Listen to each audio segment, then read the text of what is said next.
Today on Context, Security Alert, the spiritual response when violence disrupts a nation.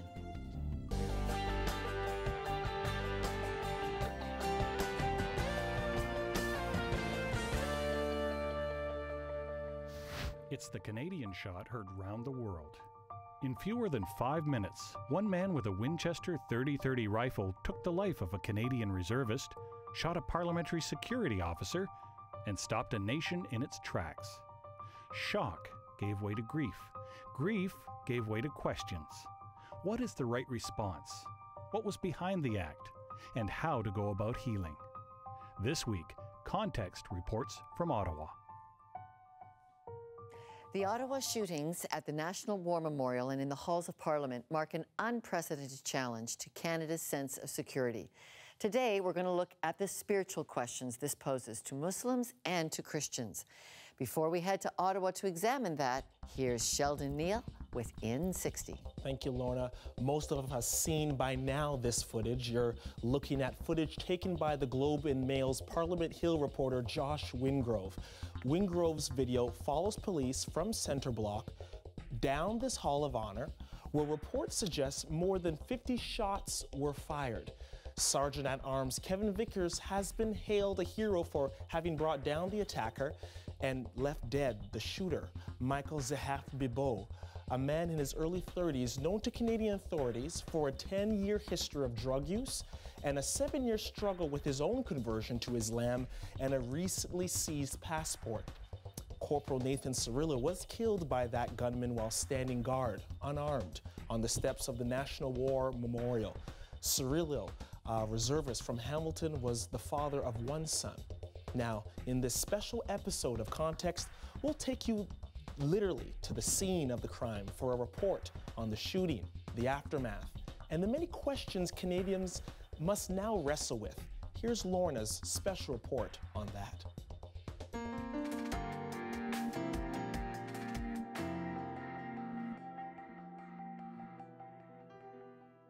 The October murders of 2 Canadian reservists by killers devoted to Islam have put religion into the crosshairs of our nation's security alert. 2 national Muslim groups have been trying to curtail extremism. This handbook was their 14-month effort to help Canadian Muslims recognize the warning signs.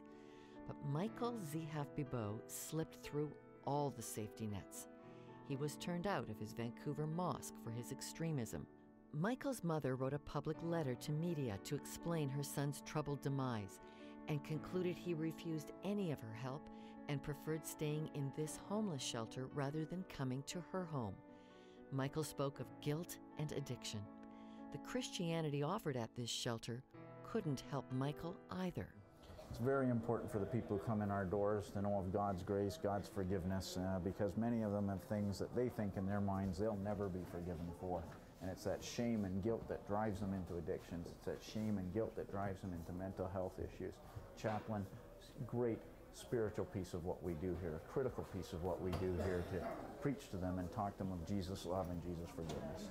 That zeal is the reality check, that belief in God is part of the complex web that affects human vulnerability. We have a thriving addictions program that takes the truly distraught people who have suffered from years of alcohol or drug abuse can now come in and go through our program and hopefully get better and carry on in their journey into another life. That we have all of these services provided, and we have a chapel that God's grace is with us, God's Spirit is in this building. But citing strict security and privacy rules, no one here will say a word about why that care could not stop Michael Zehaf-Bibeau from his assault on Parliament Hill. It is a soul-searching that is going on in Islam as well. For me personally, I've been trying to deal with this issue for over a decade, trying to look at preventing radicalization through education and through outreach and through making people feel loved and welcomed.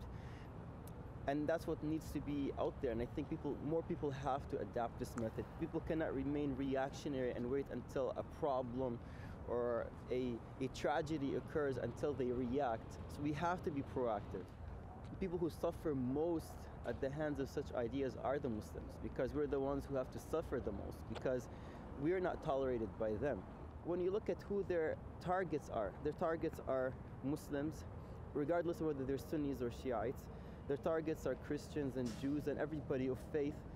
So when a people's main aim is to destroy faith and to destroy people of faith and to spread hatred and anarchy and destruction and division, divide people, not unify them, how could that be divine? How could that be divinely inspired? How can that be from God? There's no way. This can only be something satanic and evil. And that's what I truly believe. While Imam Jabara is seen as influential with his views, other Muslims say more imams need to step forward to de-escalate extremism. These are our kids, so to speak. You know, they're Canadian, and we shouldn't be turning a blind eye. Why is this happening? Why are we having, and just to write it off as we have nothing to do with it, it's not our problem, I think it's totally irresponsible. We've been very politically correct as neighbors in this country. Yes. And we have gone along with that. Islam is a religion of peace. And of course, ISIS makes that absolutely impossible Right. to say that anymore. Oh, I agree. I agree. And you and I have talked about Wahhabism in Canada. But they want a certain very narrow exclusionary vision of the faith taught. That doesn't fit with Canadian values. It's totally at odds with Canada.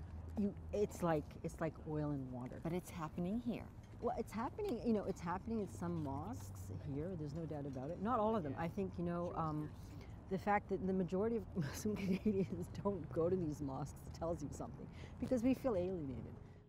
Back in the Hall of Honor on Parliament Hill, the October 25th shooting will become legendary as memories reenact a story that has shaped our nation's future. Less dramatic was something that happened earlier that day, the weekly early morning prayer meeting that former Agriculture Minister Jack Murda leads for members of all political parties. All parties come together, those that want to. There's usually be 25 to 30 MPs from various parties come together. Sort of it's the one time of the day or the week that they can leave their labels at the door and just be themselves and just talk about issues that they have, their issues concerning faith normally, or personal issues too, because it's very personal, because it's what is said in this room stays in the room. So it's not, MPs don't have to worry about it getting into the press, and that's one of the biggest problems they have here. So this took place from 7 to 8 o'clock that morning, and at 8 o'clock in the morning, the members all go off to their caucus meetings, and that's what they did. Caucus meetings start about 8:30, 8:45, and that's what they did. So they left from there and went down into the caucus meetings at that time. And what happened, of course, was some of them were here in Parliament Hill till 8 o'clock at night. And the first concern was, for most of them, was talking to their families, their wives or husbands, and making sure that they knew they were okay. With all the changes the shooting has brought to Parliament Hill, Jack Murda didn't miss a beat and reconvened the weekly prayer meeting. The theme for that morning, and an MP chooses a theme for that morning was love your neighbor. So it was really quite a powerful theme, and when the theme was mentioned to the MPs, there was dead silence in the room, and then they started to talk. But you couldn't have picked, I don't think, a better theme if you're talking about your faith than love your neighbor. And they did. They talked about it from a whole series of different perspectives. There wasn't any political sides, people that were there spoke right from the heart about how they felt about this question about love your neighbor and what had happened and what should we be doing in the future. So there wasn't, the politics part of it wasn't mentioned. So tell me how important you think it is that when a country's in a security alert, that we guard our spiritual nature. Well, I mean, I think, yeah, I mean, I think it's obviously it's very important. It kind of keeps us grounded, I guess, as much as we can in the kind of situation we are in, and it helps us to sort of keep that pole star sort of focused that we can look toward as we go through that period of time, and whether it's a security alert or whether it's a serious accident that we're having within our own family or with ourselves or whatever, you know, it just had It allows us to think that, you know, that while things seem to be falling apart, there's somebody out there that has got it in control. And when that happens, and you feel that, it does make things better. It makes things better. God is in control of what's going on, what's happening. So this isn't all falling apart, even though we only look at it from a tiny snapshot. If you look into the Old Testament, the New Testament, and the Quran, we have the same message, which is what? Love the Lord your God with all your heart, with all your soul, and all your might. And then what? To love others as you love yourself. There are people who really want to address this and who want to make a change. And we can't do it alone. We've got issues of mental health, issues of addiction in the case of Mr. Zihaf-Bibo, issues of extremism. And our community by itself is not equipped to deal with either of them alone, let alone all three. And we need help.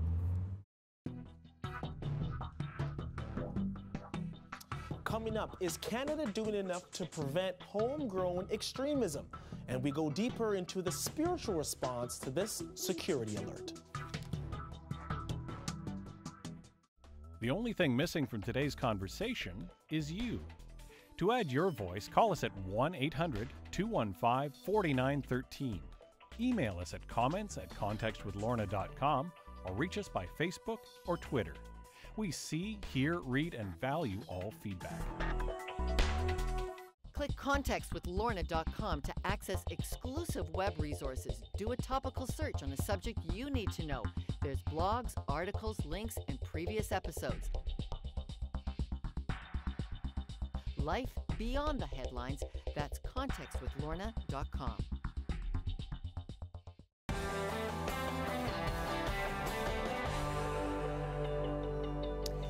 Michelle Walrond leads the National Islamic Sisters Association of Canada. She says her son stood up in an Ottawa mosque and said the murderers of the 2 young Canadian soldiers should be considered heroes. And she is speaking out against radicalization which affected her son. She joins us from Ottawa. Michelle, thank you for being with us. Well, thank you for having me, Lorna. Michelle, how did your son become a radicalized Canadian Muslim? What happened with my son was just basically that he was raised in a Muslim home. I'm a convert, but my son was born in Islam. And he was always a good boy and very devout Muslim. We raised him with the principles of respect and love and courtesy and honor. And he espoused those. He lived that as long as he was in our household. When he came to Ottawa at the age of 19 to study veterinarian medicine, that's how he was. He was just newly married. His wife converted a year or so later after they moved here, and they were just being nice people, meeting different people. But when she converted, I think they wanted to understand, you know, basically he needed to learn how to teach a new convert. And eventually he connected with the people at the mosque. They were telling him basically, you know, eventually it just escalated as they're telling him, your mother is not Muslim, your family is not Muslim, you know, everything that you've been ever taught was wrong. That was almost 15 years ago. And at that time, we started arguing. I got angry with him because at one point I came to know that they thought he was a convert. And I asked them, why would you say you're a convert when you were born in Islam? And we never taught you anything but Islam. And he said, well, because what you taught me was wrong. And it just went on and on. We've been fighting since then. So, Michelle, he picked up radical views of Islam at his mosque there in Ottawa. Mm-hmm. And you have a theory about why, and it's not just one Ottawa mosque that has radical views. No, the Salafism is a pseudo-Islamic cult, politically motivated, and it's introduced, it's it's created by the Saudis, the Saudi government, the Saudi family. That's how they stay in business. That's how they stay in power, is by promoting a radicalism that isolates, and it's very xenophobic, very ethnocentric. You sort of have to become an Eastern Arabian Arab in order to really even identify with them.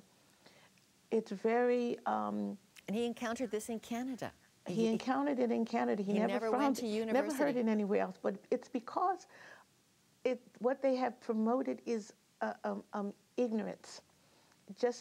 They've replaced the normal, traditional values, the universal values of Muslims. They've totally usurped the understanding of Islamic history and hijacked the religion and used their petrol dollars to promote a blind faith that is totally devoid of reason, enlightenment, understanding, and even any level of tolerance or love for anybody that's not within that cult orientation. Your son is now detained by police, so father of 8. What do you hope is his future as a mom? What we want to do is let people know that there's no such thing as a religiously educated Muslim who's a radical. There's no such thing as a person who truly understands the traditional values of Islam. The only doctrine, the only Muslim oriented or channeled type of message that promulgates radicalism around today that's dominant in the media and in the public eye right now is the Wahhabi, Salafi, Saudi-oriented doctrine. Okay, and Michelle, give me your advice then, all of us your advice. As Canadians, we are alarmed that that kind of Islam is happening in Canada, in our mosques. How can we, expose it? How can we discuss it and confront it and heal it? The most important thing, as far as I'm concerned, is eradicating ignorance. Ignorance with everybody. I think that if ignorance is eradicated, then we don't have any room for this type of extremism. Michelle, you've shared so personally about how this has affected your family. I wish you all the best with your son on the road to recovery. Well, he will be with help from people like you. Thank you very much. Thank you, Michelle Waldron, who is the founder of the National Islamic Sisters Association of Canada. She joined us from Ottawa. More stories are emerging of young Canadians being radicalized. Christiane Boudreau first learned of the death of her son through a message on Twitter. Her 22-year-old son was killed defending his ISIS base in Aleppo. And today, Ms. Boudreau is working hard to prevent the further radicalization of youth in Canada and abroad. And she joins us from Calgary. Welcome to Context, Christiane. Thank you. Your son, Damien Claremont, died while fighting in Syria on the side of ISIS. What do you think led your son to this extremism? I don't think any of that was his intent originally. He was young, impressionable, going through transition in his life. Like a lot of us do, younger people tend to go through more than once you're a grown adult or you've experienced life, but you always seek out something, some purpose, some deeper meaning. We're always seeking, why are we here, trying to understand how we can contribute and trying to find our identity. And I think, unfortunately, in that transition period and on that journey, he met the wrong person that led him this way. Tell me about his faith and the role that played. Well, we were quite open at home, and I had a strong belief in God and in Jesus, and I taught him that. But I also said that faith is something that's very personal. It's something that needs to be your own. And I will support you in whatever you discover. The most important thing is that you're kind to other people, that you respect others, that you love others, and you're compassionate. And the rest of it will follow. And I let him, he came with me to church, everything was fine, and then this is what he found. Islam spoke to him and was closer to his heart. Okay, so we've talked before, Christiane, about the role the internet played and the role that the recruiting or the prayer groups that happened at 8th and 8th in Calgary. Police know of 30 recruited to ISIS from Calgary through Islamic sources. I want to play you a clip from a Muslim leader that thinks this cannot all be blamed on radicalized internet education. And then I want to ask you for your reaction. So listen here to Islamic leader Shima Khan. When I hear about this radicalization, they talk about the internet. I'm sure that has a role, but I can assure you there has to be some physical person present somewhere in a city. You need that human thing. So in Calgary, there had to be somebody recruiting 30 people. In London, Ontario, there had to be someone. There has to be someone. Not the internet only. It's not the internet only. I don't believe it. I mean, it's my personal opinion. I don't have proof, but it cannot be just the internet. I don't believe so. So, Christiane, were there people in Calgary luring your son into ISIS? I believe that he met somebody, one or two individuals for that matter, and I believe that they led and directed him where to get additional information that would back up what they're saying, reinforce what they're saying. Human connection and a sense of belonging is so important to all of us, and they have to be connected with that first. Okay, you have said publicly that you're tired of waiting for Canada to take action on de-radicalization, so you've launched a program for families of Canadian jihadis.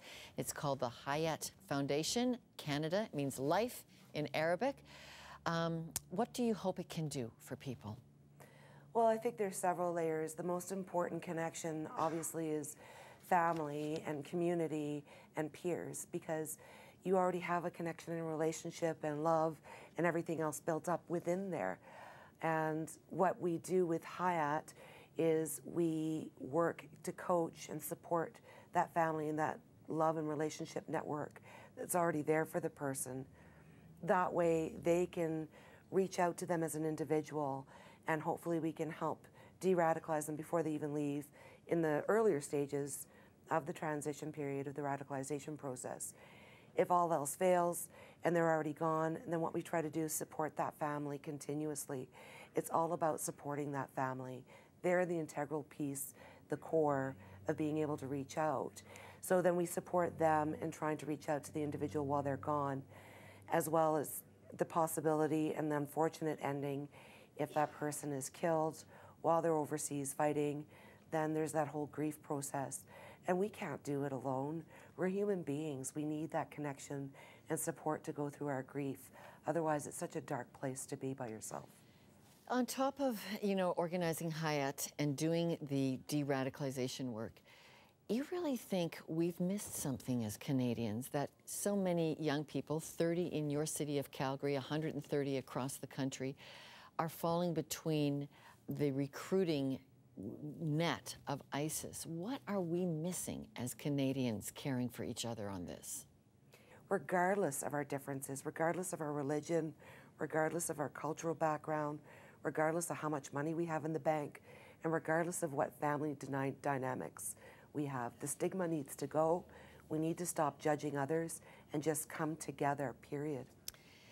You have a deep love for God. You are a Christian mom who unspeakably really lost your son to ISIS. Do you think if people had reached out to him with that kind of love, we might be having a different conversation today?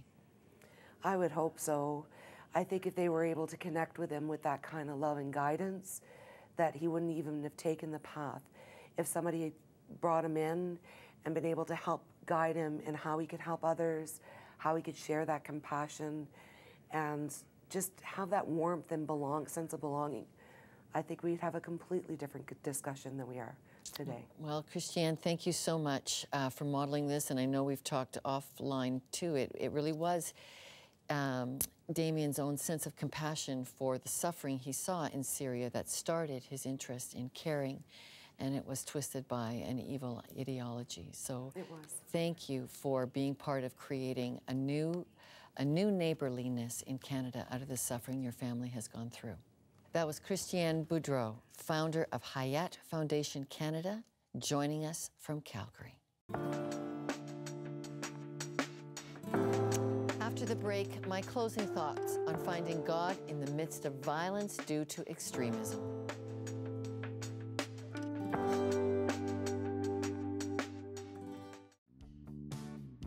Why just watch Context when you can be part of it? To join our live studio audience in Toronto's CBC Broadcasting Centre, give us a call at 416-599-9777, extension 58, or email us at tickets@contextwithlorna.com. Click contextwithlorna.com to access exclusive web resources. Do a topical search on a subject you need to know. There's blogs, articles, links, and previous episodes. Life beyond the headlines, that's contextwithlorna.com. The only thing missing from today's conversation is you. To add your voice, call us at 1-800-215-4913. Email us at comments@contextwithlorna.com or reach us by Facebook or Twitter. We see, hear, read, and value all feedback. This segment is brought to you by Bruce Etherington and Associates, Family Harmony and Philanthropy, helping you help others.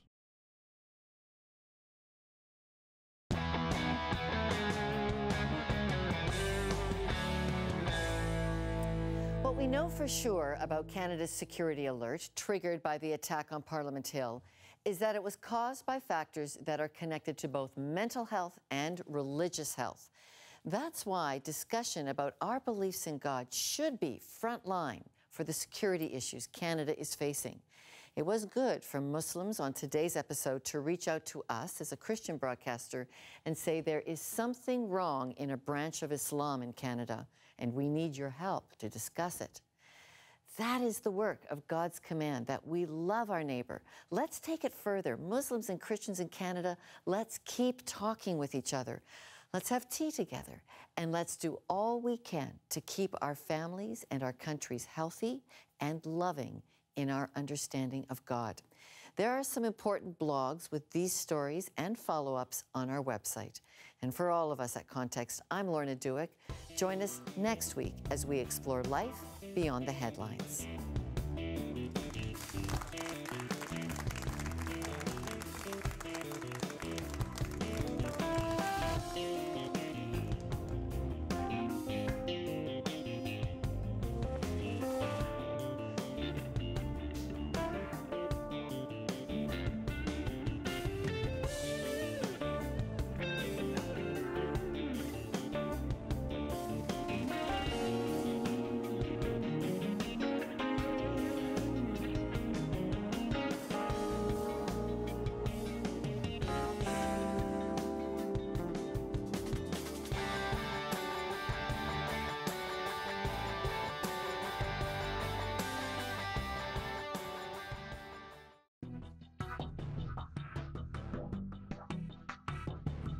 Very personal subject matter for me because my late husband Ken was killed in 9/11 by terrorists, and it just inspired me greatly. When Muslims meet each other, or when we meet others, you're supposed to start with a greeting called Assalamu Alaikum, which means may peace be on you.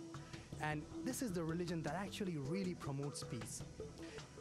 When I actually heard about the Ottawa shootings and what happened in Montreal, I was really shocked. And I was just praying, please don't let it be a Muslim, because of the backlash that we would have to face about the whole situation. I have a lot of Christian friends, I have a lot of Muslim friends, and the fact that this doesn't, we need to build the acceptance chain and making sure that everyone feels accepted here, and that is the way that we need to go forward. I'm encouraged by the movement for de-radicalization. We need every tool in the toolbox to fight terrorism. It's not too late to send us your comments, voicemail, email, Facebook, or Twitter. The conversation continues.